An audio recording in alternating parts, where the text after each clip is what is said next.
simplement, què s'hi ha passat pel cap quan he depositat el vot avui, 28 de maig?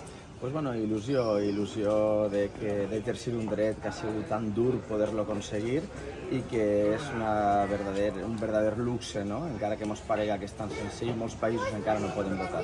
Per tant, el més important és, en primer lloc, m'agradaria agrair a tot el que fa possible que això avui siga una realitat, el secretari municipal, don Ramon López, i moltíssims funcionaris que estan treballant avui per a que això siga possible, també policia local, policia nacional, per tant, tots els que garantitzen que ho fem en convivència, en llibertat, en tranquil·litat.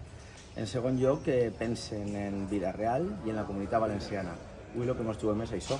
Aleshores, avui per això n'hi ha dues urnes separades i, a més a més, per això ens donem eleccions en aquest país diferenciades per a l'Estat, per a la Unió Europea, per al poble, per a la comunitat valenciana, i per tant és el que es demana, no? Que pensen en això.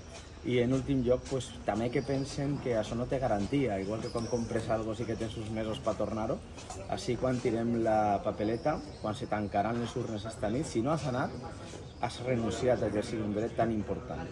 I per tant, evidentment, has renunciat a algo que podria canviar les coses o no canviar-les si les coses estan bé. Per tant, és important exercir-ho. I, des de luego, també, quan ho exercisques, que penses que és per a 4 anys.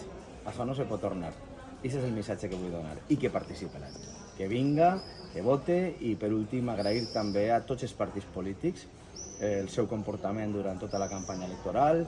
Crec que hem donat un missatge en aquesta ciutat de respecte, de tranquil·litat, de convivència, i especialment a interventors, apoderats, tots els partits, que fan que també la democràcia siga una possibilitat i que l'exercim, com dic, en este poble com un exemple de convivència, de tranquil·litat, de llibertat, i és important.